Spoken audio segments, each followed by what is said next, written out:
if you are just if you are just joining us, this is JIBRIN Angle. My name is JIBRIN.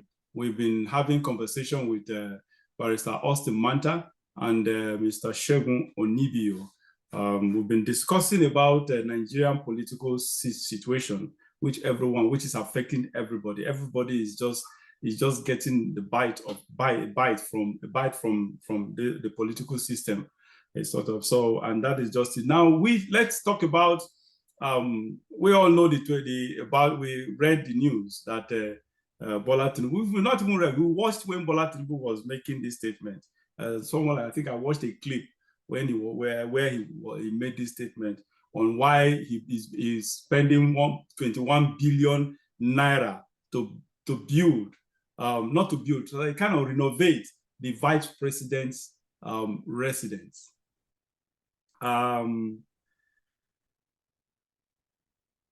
Segun, please, can you, I don't get it. Okay, he gave two reasons.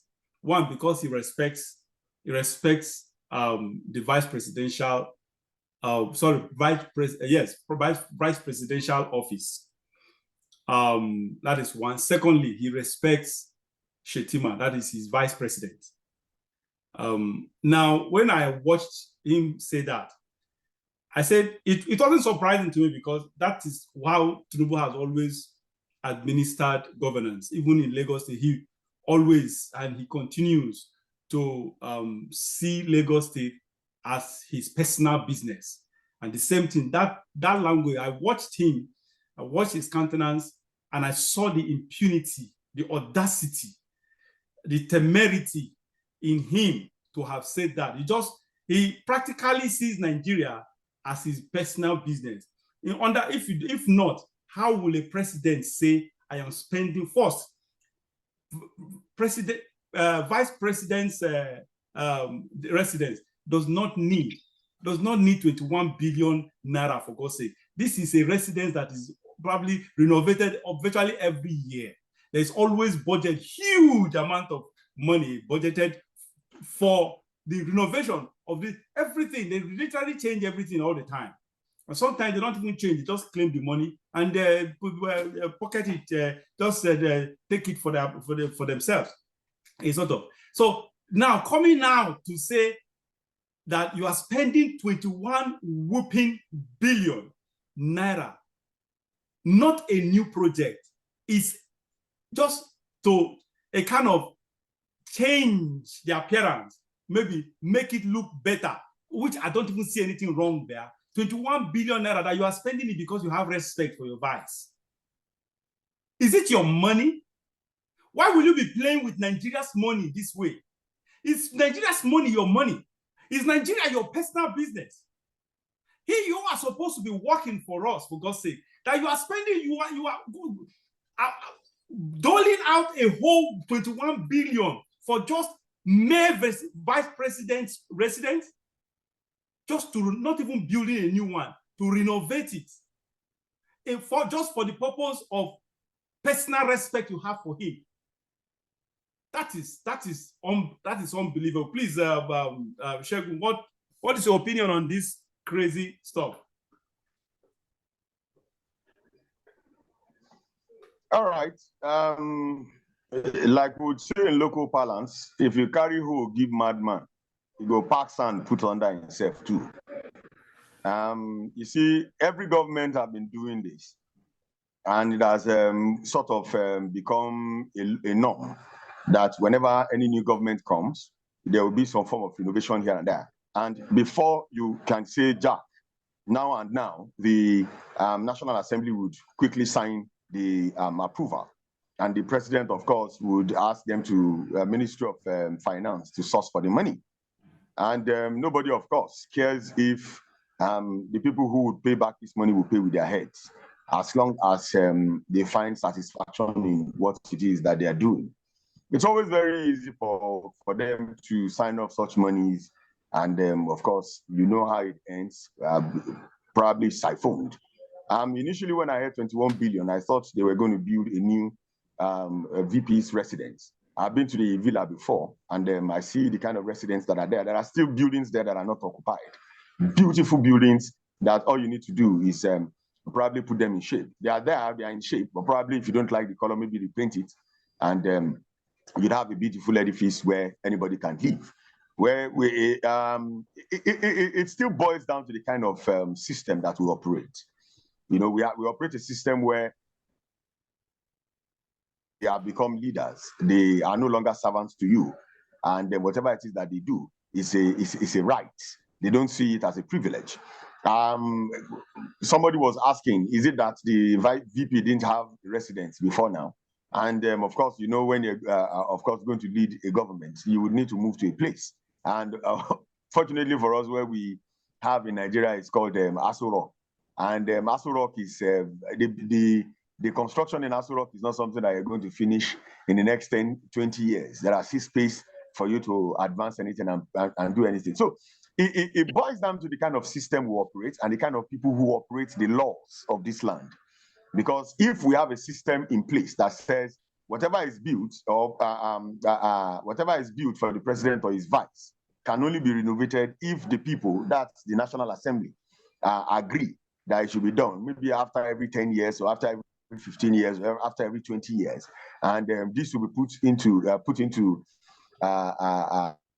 people, a committee will be set up to look into this, to see that justice is done. Every kobo that is spent is acknowledged and, of course, explained. Maybe we would have a system that would work and people will not be thinking corruption when they hear the huge amount that will be spent. Not even when people are hungry, not even when civil servants are begging you to pay above 100,000 naira a month, you know, so that they would meet the kind of situation you have created, the kind of economic hardship that you have created as a government for them, that you'll be spending that kind of money. And like you said, the man explained it away that because he respects his VP.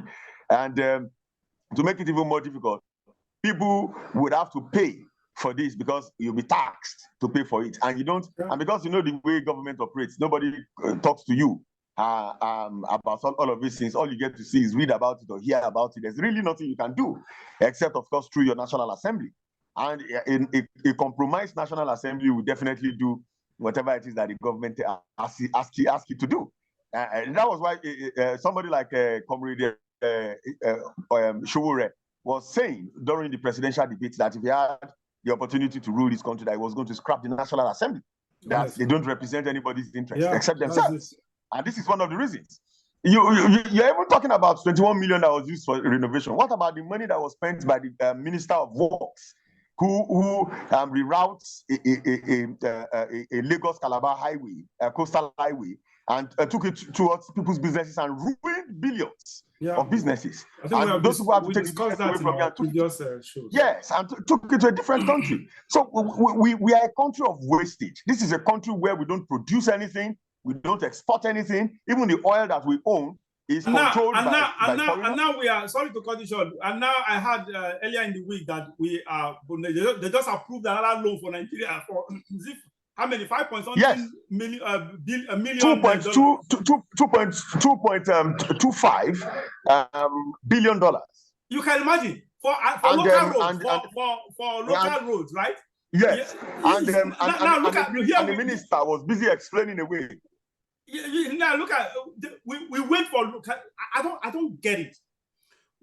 Although we have discussed this matter extensively with Barrister Manta in our previous show, I don't get it. We are spending money now. Lagos Calabar Coastal Road is not a priority. It's not as a priority. It is not as the local roads we have that really need attention right now. Now we are borrowing $2.something billion to take care of local roads. Why we have $15 billion, just lavishing $15 billion on a coastal road that we don't even need at this moment, at this time. I don't know. I don't understand. These people, they just want to kill this. They just want to kill us. Because you keep piling up debts upon us. We have the little resources we have to take care of these things. You rather use it for something stupid and you go borrow money to take care of something that is needful. This is stupidity. Let me put these things in context. Sorry, let him land.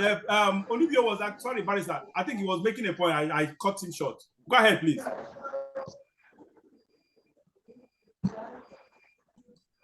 Okay, he seemed to be his network. Go ahead, my Barrister, please. Go. Yes. Go Let me first correct the impression that this VP's residence, yes, is a renovation. It's actually not a renovation. It's the building of a new VP, actually the original VP residence. And this project has been on in conception since Obasanjo's time. The vice president, all this while, has been staying in Aguda House, which is a sort of annex to Aso Rock. That's where the vice president has been staying. The project to build a vice presidential palace has been on since the return to this democracy. The previous governments have not deemed it a priority. That is why it was not brought to fruition. Now, if you look at what I have been complaining about, the system, this man, Tinubu, is indebted to so many people, yes, as a result of the attempt to grab the power, that they must be settled one way or another. The only thing, we would have been happy if some of this money is spent to national priority projects. I'll give you an example.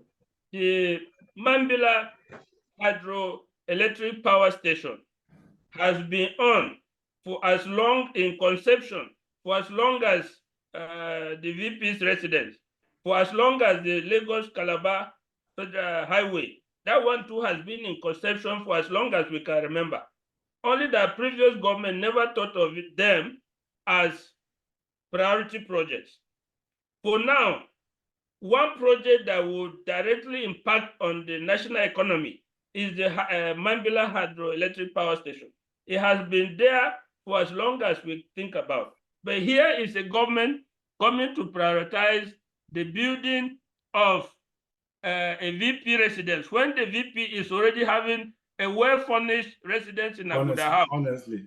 Here is the government prioritizing the construction of a Lagos-Calabar highway that will have very minimum impact on the economy, as against a hydropower station of the size, one of the biggest of Mambila, that is there, that will directly impact our energy position. So you see the misplaced priorities that are going on. And these amounts are not small amounts.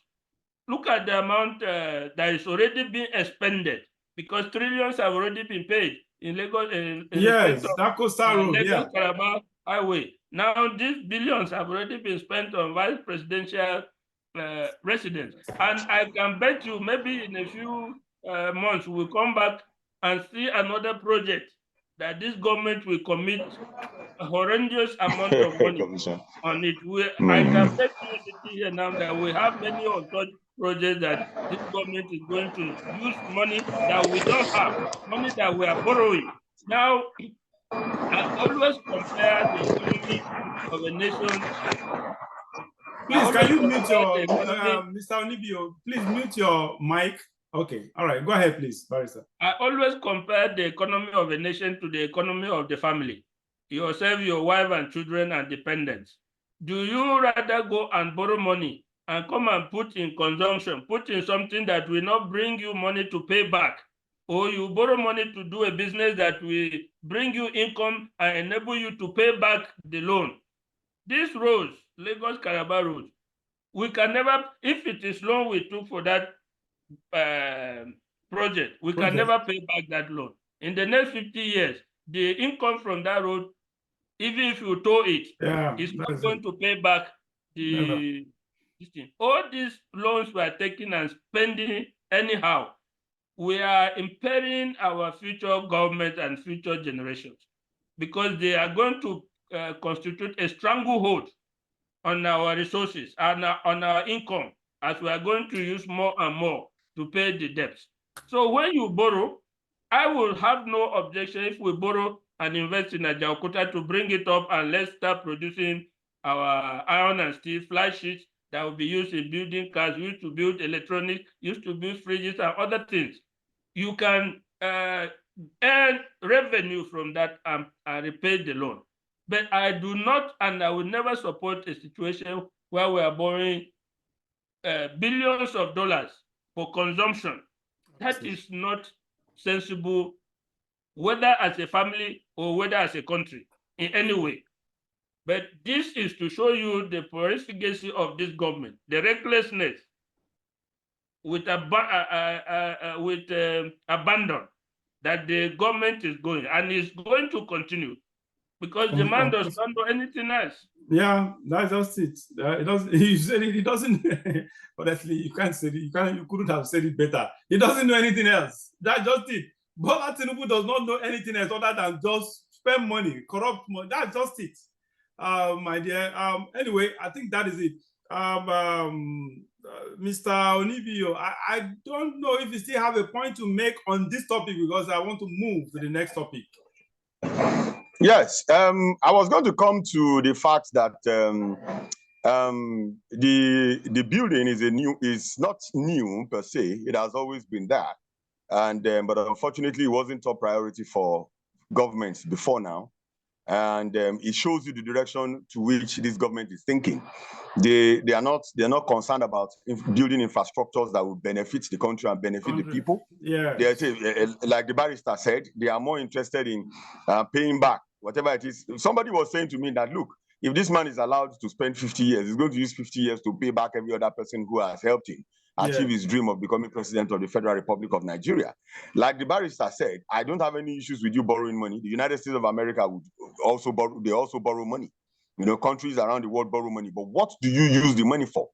If you use the money to turn around the economy of the country, that people would get employment, they'll be safe, and you start to produce and export.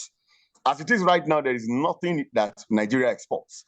The only thing we'd export, of course, maybe our intellectual capability, that people would see and say, Mr. JIBRIN, you're good at XYZ, and they employ you to Oxford, and you become a lecturer there. How does the government benefit from you? No, we're talking about what we know they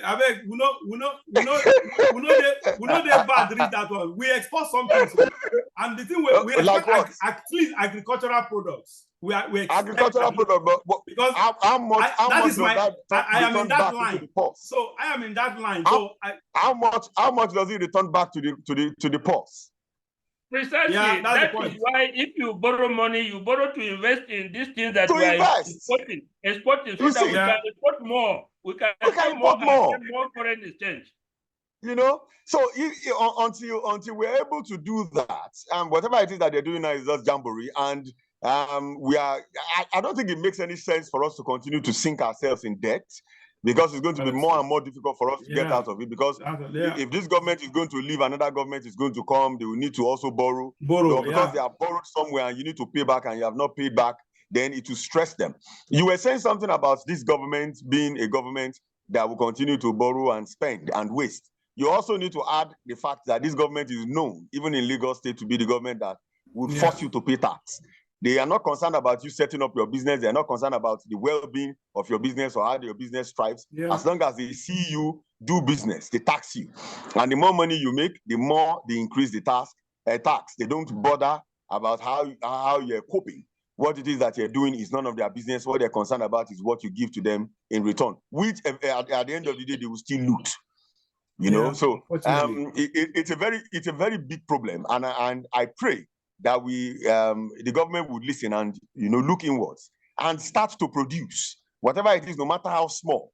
Create a production hub where whatever it is that we do here can also be exported and generate revenue to pay back some of these debts that we keep, these loans that we keep collecting. Yeah, you're right. Thank you so much for what you just said, Barrister Manta. Thank you also. Okay, I think that's been said. Let's move to the other